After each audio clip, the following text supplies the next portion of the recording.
Las 10 en Canarias. La linterna de la iglesia. Irene Pozo. COPE. Estar informado.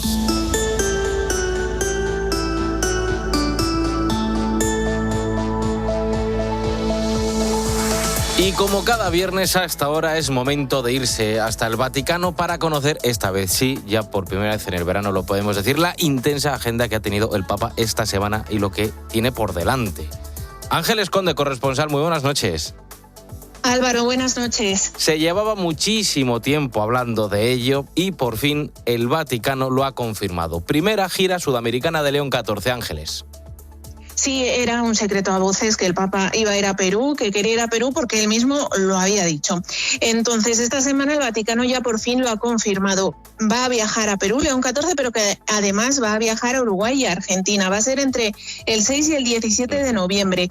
12 días, si contamos los días del viaje, y 10 ciudades repartidas entre estos 3 países. Intenso. Sí. El viaje va a comenzar el día 6, allí va a recalar en Uruguay. El Papa va a visitar 3 ciudades, Montevideo, Paysandú y Florida. El 8 de noviembre, 2 días después, va a ir a Argentina. Los destinos allí son Buenos Aires, Córdoba y Luján.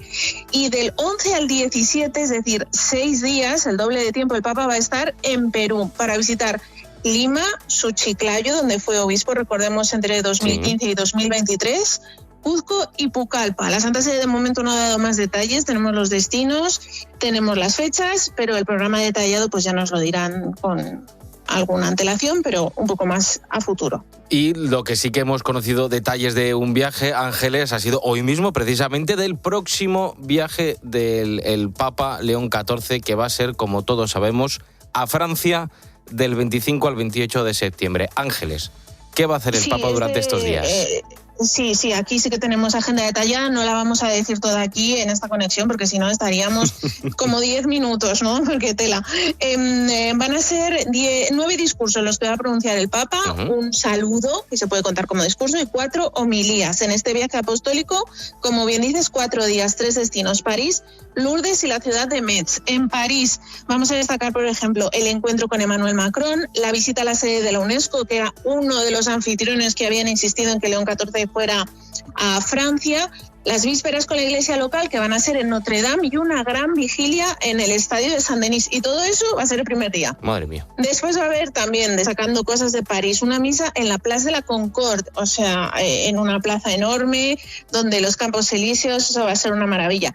El Vaticano además ha especificado ya, fíjate Álvaro, que el Papa se va a reunir de manera privada con algunas víctimas de abuso. No sabemos cuándo ni dónde, pero va a haber ese encuentro, el Vaticano ya lo ha dicho. Como decimos, no te vamos a hablar de toda la agenda, pero por ejemplo, en Lourdes el Papa se va a reunir, como no podía ser de otra forma, con los enfermos y va a presidir el rezo del Rosario y la procesión de antorchas. Eso va a ser espectacular. Y en la ciudad de Metz, donde vivió muchos años, por cierto, uno de los padres de Europa, el venerable Robert Schuman, ya venerable, va a participar el Papa en un encuentro interreligioso y en otro titulado A las raíces de Europa por la paz y la unidad. Misa en la Catedral de San Esteban, que es una joya del gótico francés, y vuelta a Roma. Para no perderse nada, y sobre todo el Papa no se va a aburrir, días intensos que le esperan en Roma, y volveremos a ver a cientos de miles, si no millones de personas en las calles con León XIV. Y para baño de masas, Ángeles, el que se ha pegado el Papa esta semana, concretamente el jueves, con los jóvenes en Asís. Sí, fíjate, de todos los eventos por el 8º centenario de la transición de la muerte de San Francisco de Asís, que lleva celebrando la familia franciscana todos estos meses, le propusieron al Papa ir a varios eventos. ¿A qué evento quiere venir? Se expuso el cuerpo de San Francisco de Asís, quiere venir a esto, quiere venir al otro, y dijo el Papa, quiero ir al encuentro de los jóvenes. El encuentro de los jóvenes, que se llamó Go Franciscan Youth Meeting, le dieron este nombre internacional porque querían imitar ese Go, ese ve y repara mi iglesia que le dijo el Cristo de San Damián a San Francisco de Asís en la Porciúncula, ¿no? Pero le pusieron ese nombre más internacional para que se entendiera mejor. Pues a ese encuentro ha ido el Papa, a clausurarlo. El Papa les ha dejado a los chicos unos mensajes que en realidad son extensibles para toda la juventud. Ha sido como una suerte de JMJ franciscana, por así decir, ¿no? El Papa les ha dicho muchas cosas. Por ejemplo, les ha invitado a todos los chicos a ser artífices de paz, a ser los santos que espera Europa y a construir la civilización del amor. Y sobre todo les invitó a imitar a San Francisco y a Santa Clara. La radicalidad de San Francisco, y vamos a aclarar qué es esto de la radicalidad porque a veces nos equivocamos. La radicalidad evangélica, dijo León XIV, es lo contrario del fundamentalismo. No nos vuelve ciegos ni violentos, sino sensibles, atentos, siempre en el seguimiento de Jesús y por tanto humildes y acogiendo a todos. Y con esto, digamos que fue el broche de oro de este encuentro, que fue un encuentro en el que los chicos preguntaron al Papa, el Papa respondió y después el Papa celebró misa. Qué maravilla de actos se han celebrado en torno a esos 800 años y cómo han culminado también este verano con ese encuentro con jóvenes. Ángeles Conde, corresponsal, gracias. Nos escuchamos la semana que viene. Gracias a ti, Álvaro. Un abrazo.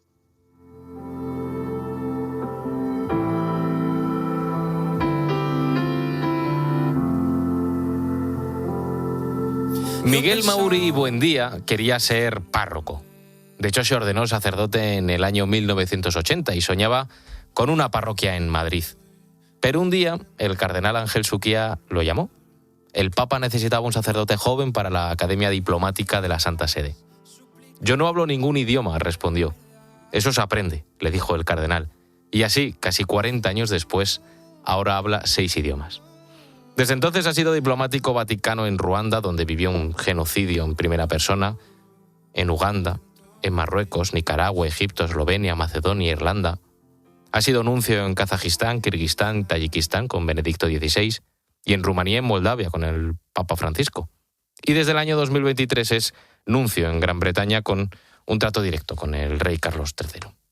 Todo esto y mucho más lo cuenta ahora en Fe, Vida y Diplomacia, editado por Hakuna, 111 preguntas respondidas a la diplomática rumana Diana Turconi, con un prólogo del cardenal Parolin. Y tenemos hoy el gusto de saludarle en la linterna de la Iglesia. Don Miguel Mauri, nuncio en Gran Bretaña. Muy buenas noches, bienvenido a la linterna de la Iglesia. Buenas noches. Usted quería ser párroco en Madrid. Bueno, párroco no exactamente, sacerdote.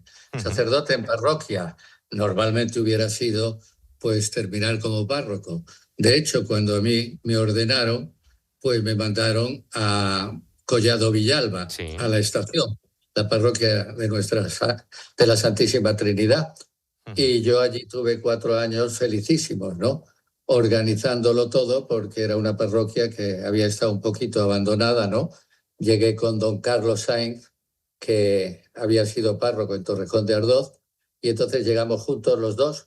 Yo, pues, recién estrenado. Es más, me anticiparon la ordenación después de habérmela retrasado, sí, para que pudiera ir a Villalba. Y bien, esas eran las perspectivas que yo quería, compartir la fe que yo tenía, pues, con mi gente allí. Sí, efectivamente. Estamos hablando del año 1980.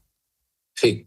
¿Cómo recuerda ese Madrid del año 80, esa parroquia en Collado Villalba? ¿Qué recuerdos tiene? Han pasado ya 46 años de que usted fuese ordenado sacerdote. Pues mire usted, era una parroquia que cambiaba mucho de población, porque de lunes a viernes había 10.000 personas, pero los fines de semana se ponían en 50.000 y en verano podían llegar a los 100.000. De hecho, entre el sábado y el domingo teníamos 23 misas en 3 puntos donde celebrábamos la Eucaristía, a rebosar, ¿no? Y en fin, era un trabajo de mucho trabajo, pero bien, muy bien, contentos. O sea que eso es lo que hay. Era una parroquia muy, muy viva. Ahora mismo, claro, todas las parroquias, en el caso concreto de Madrid, que están en esa parte del extrarradio de Madrid, se van cada vez poblando más y se van construyendo nuevas parroquias. ¿Usted se podía imaginar ya en el año 80 que Madrid iba a aumentar tanto de población y que iba a ser necesario esas ampliaciones de parroquia que está viendo? Algunas que ahora mismo están incluso en barracones, como podemos tener un caso concreto en Tres Cantos. Bien, mire usted, eso ya no solo se veía, sino que se vivía.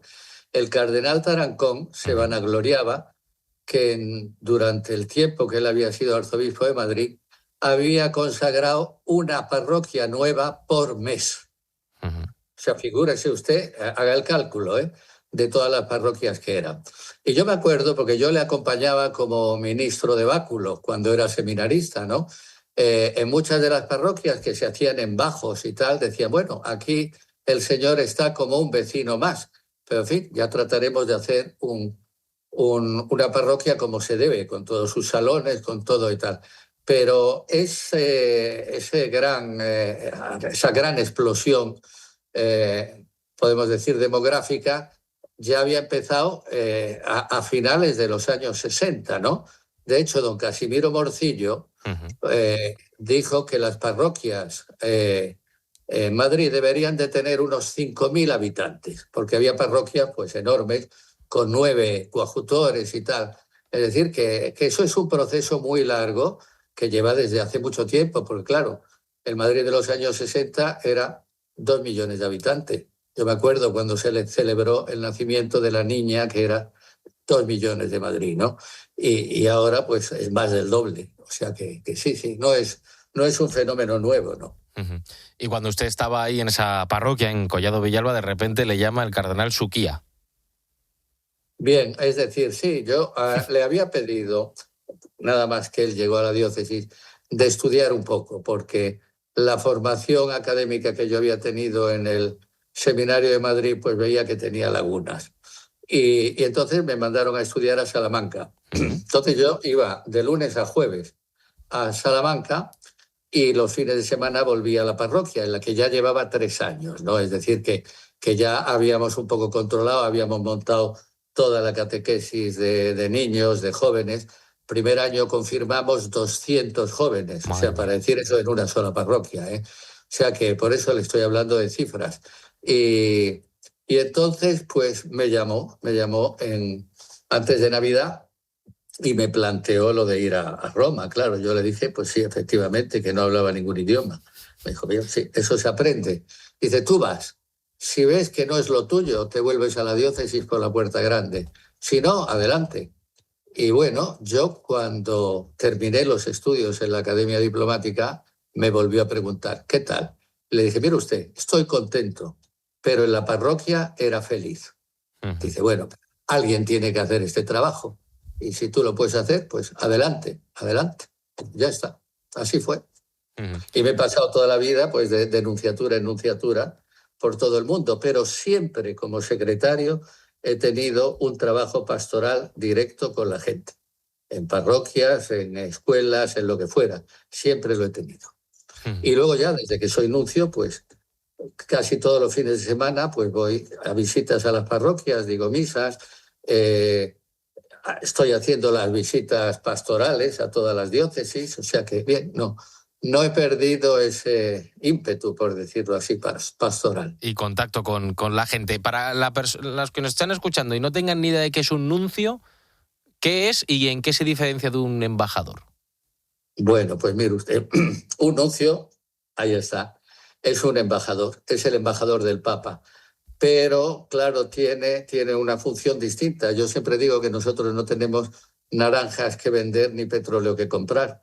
La nuestra es una misión de paz y una misión que tiene una doble vertiente, ¿no? Por una parte, las relaciones con las autoridades estatales a las que uno va acreditado y por otro, con la iglesia local que hay en el país. Entonces servimos de conexión entre la curia romana, la conferencia episcopal y las diócesis, es decir, no solo en el envío de documentos, sino en muchísimas gestiones. Aparte de eso, pues hay una presencia del nuncio en el cuerpo diplomático con los otros colegas diplomáticos, hay un trabajo con las otras religiones y con la sociedad civil. Es decir, que es una diplomacia pues muy particular, aunque sea la más antigua, porque las primeras embajadas permanentes que se establecieron en Europa fueron las del Papa. O sea que la Santa Sede, como decía Juan XXIII, es maestra en humanidad y seguimos ejerciendo esa función. Antes he dicho un montón de países, los vuelvo a repetir: Ruanda, Uganda, Marruecos, Nicaragua, Egipto, Eslovenia, Macedonia, Irlanda, Kazajistán, Kirguistán, Tayikistán, Rumanía, Moldavia. Usted es Willy Fogg. Algunas de estas han sido a la vez, por decirlo así, no es que han sido sucesivas. Primero sí, estuve en Ruanda, ¿no? Y cuando llegué, Ruanda era la Suiza de África, era un país encantador, pero con cosas muy típicas. Es decir, no existía la televisión, O sea, la gente iba todos con su transistor, pero no había televisión. Pero en cambio tenían un sistema de carreteras que no lo había en otros países. Allí estallaron las masacres, ¿no? Cuando yo estaba, ¿no? Después de la visita de Juan Pablo II, porque en todos los países, eso que usted ha dicho, yo he tenido el gusto de recibir a Juan Pablo II en 5 países y luego recibí ya como nuncio al Papa Francisco en Rumanía.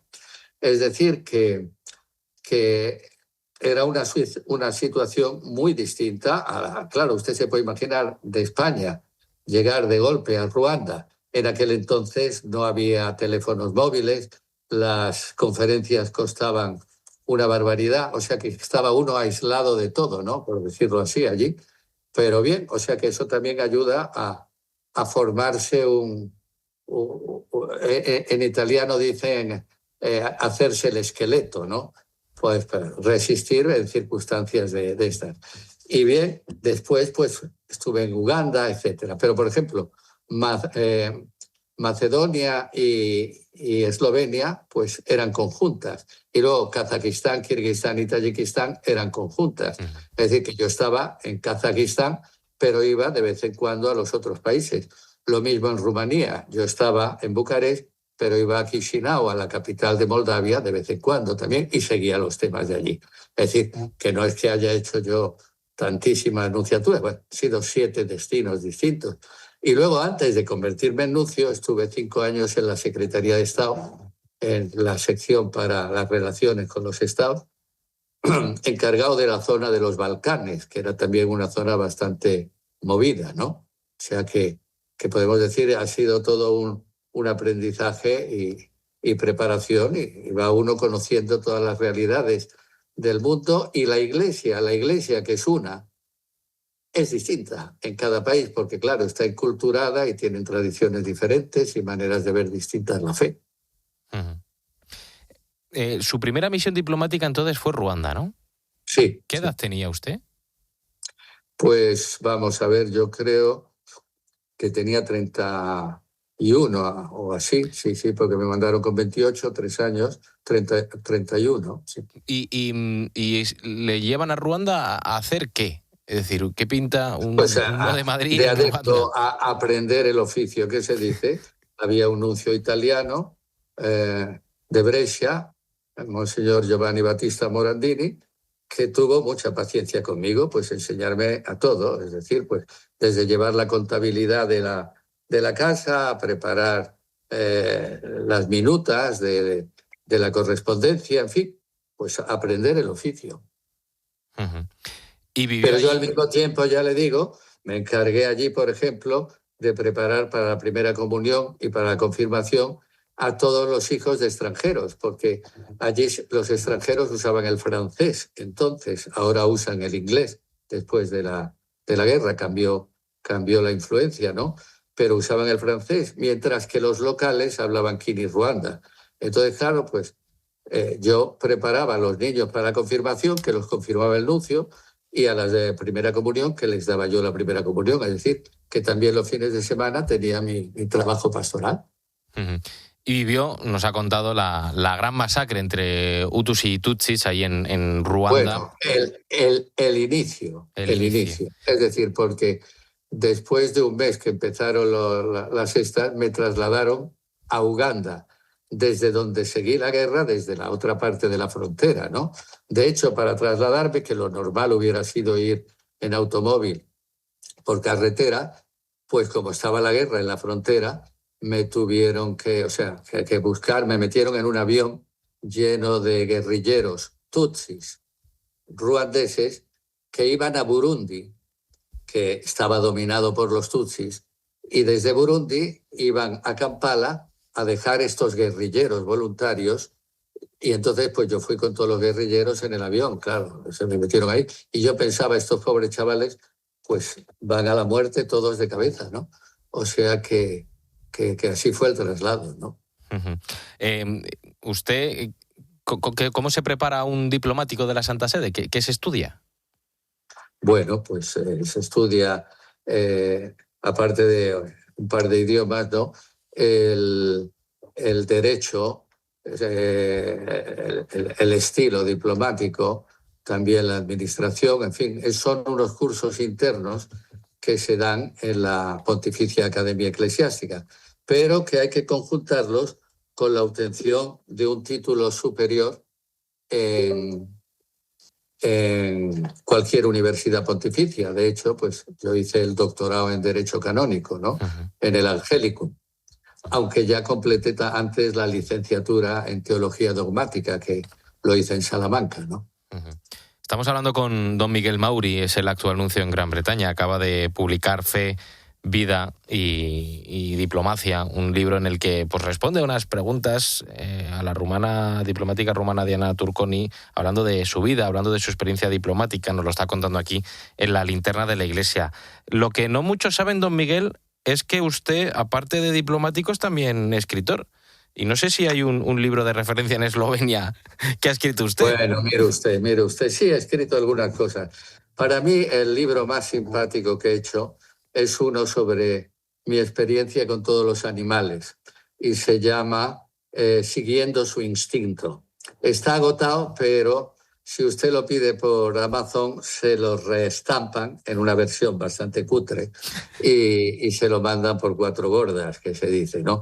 Pero bien, el libro este de Eslovenia, tiene una historia un poco más simpática.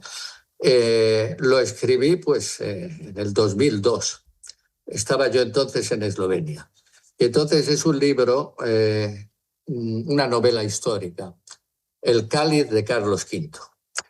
Y no me atreví, era mi primera obra, no me atreví a publicarlo con mi nombre y lo publiqué con el seudónimo de Miguel de Bulnes. ¿Por qué Miguel de Bulnes? Porque mi abuela era también escritora y poeta. Publicó bastantes cosas, María Luisa Muñoz de Vargas.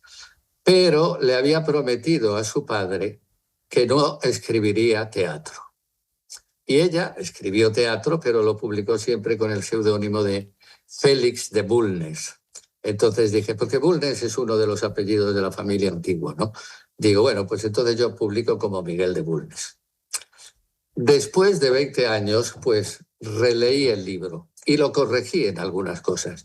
Y saqué una edición en español, El cáliz de Carlos V. ¿Cuál fue mi sorpresa? Cuando voy a Internet y veo que hay una versión pirata que están vendiendo en Amazon, de la que yo no soy responsable, que la presentan como obra de Miguel Mauri, pero con el nombre de Miguel de Bulnes, y que es una versión que, bien, yo no sé quién la habrá comprado, pero que los de Amazon se quedan con todo el dinero. Esto sería una cuestión casi de llevarlo a los tribunales. Pero, en fin, en Eslovenia, el que era entonces, cuando yo estaba allí en 2002, el primer ministro, hablaba muy bien español y era amigo del ministro de Defensa de España en aquel entonces, que era primo mío. Entonces, pues bien, hablando de una cosa y de otra, le di el libro para leerlo. Lo leyó y le encantó. Y me dice, esto lo tienes que publicar en esloveno antes o después. Porque el protagonista es un esloveno, es decir, alguien del imperio de los Habsburgo en aquel tiempo, porque Eslovenia era parte de las tierras hereditarias de los Habsburgos. Entonces hablé con el cardenal Rodé, que había sido arzobispo de Ljubljana, y le dije, ¿se pueden encargar de hacer una traducción? Le conté la historia. Dice, sí. Hicieron la traducción, la leyó él y no le gustó nada la traducción. Dice, la traducción no rinde el lenguaje tan rico de la novela. Yeah. Y volvieron a repetirla. Y al final la repitieron. Y entonces, hace 2 años, pues estuve yo allí en Eslovenia para la presentación ya de la versión definitiva en esloveno. A la presentación vino el expresidente de la República, Kučan, ministros, los arzobispos, los rectores de las universidades. Se le hizo una gran presentación. Bien, meses después me enteré que han puesto el libro como libro de lectura en muchas escuelas. O sea que ya ve usted, tenemos más éxito fuera que dentro de España. Todo esto y mucho más, estas estas historias, estas cuestiones, las pueden leer ustedes en Fe, Vida y Diplomacia. Es un libro donde pues don Miguel Mauri, el actual nuncio en Gran Bretaña, explica su vida, su trayectoria y la importancia de la diplomacia. Gracias por dedicarnos su tiempo aquí en COPE, aquí desde España. Le echamos mucho de menos, vuelva pronto. Y gracias por dedicarnos estos minutitos aquí también a los oyentes de la Linterna de la Iglesia. Muchas gracias a ustedes. Un abrazo.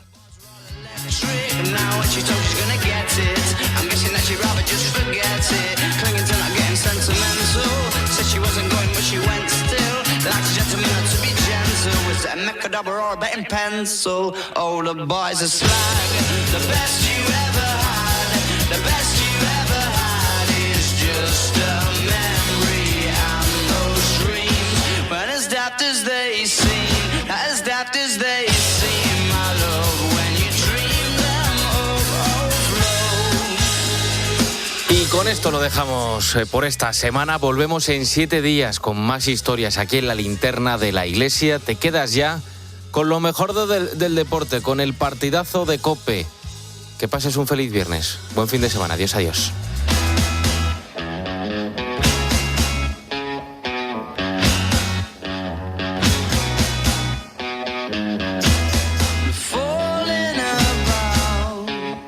Took a left off last life lane, just sounding it out, but you're not coming back again. You're falling about. You took a left off last life lane. You were just sounding it out, but you're not coming back.